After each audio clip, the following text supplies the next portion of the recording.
Hello there, and welcome to Nerd Rocket Reviews. Let's address the elephant in the room. I am a longtime Hellboy fan. The blend of folklore, investigative intrigue, and Mike Mignola's striking, high-contrast art has always captivated me. This inherent bias is something that I'm aware of, but I'm striving to be objective in evaluating this film. That being said, let's dive into the review. There's something going on here. I need to understand it.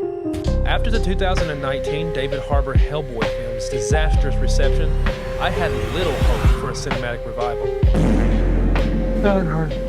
So I was genuinely surprised to learn that this movie even existed.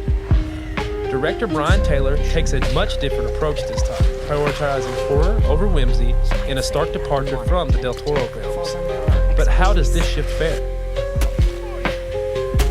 Surprisingly well, in my opinion. Many critics have criticized the special effects, and while they're not flawless, they're far from catastrophic. I thought Big Red wasn't scared of anything.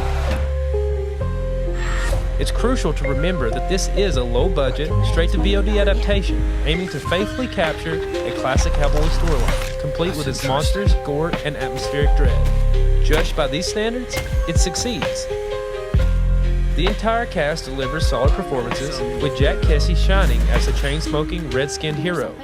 Jefferson White's portrayal of Tom Farrell and Joseph Marcel's Reverend Watts also stand out, presenting well-rounded characters.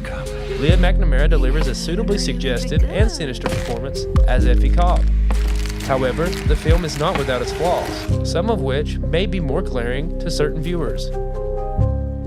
Beyond the occasionally shaky CGI, the editing suffers from questionable choices. Several continuity errors were noticeable, and some scenes intended for exposition felt awkwardly forced into the narrative. An overly persistent blurry filter became tiresome, and occasionally dialogue felt unnatural within the established world. While these issues weren't pervasive, they were present. Finally, while the Crooked Man's design was faithful to the comics, I believe that minor tweaks could have made him significantly more menacing. I heard tales about him all my life. So what are my final thoughts on Hellboy the Crooked Man? Well, I'm glad you asked. Brian Taylor delivers a decent, horror-infused adventure through the Appalachian Mountains, packing the 100-minute runtime with monsters, gore, and plenty of stone-fisted action. It's far from perfect, but its limitations do seem to stem largely from its low budget. If you're a fan of horror adventure films, it's worth a watch, especially on a rainy day. If you're a Hellboy fan, this may just be a must-see. So what's my final verdict? I give Hellboy the Crooked Man 6.8 right hands of doom out of 10. The darkness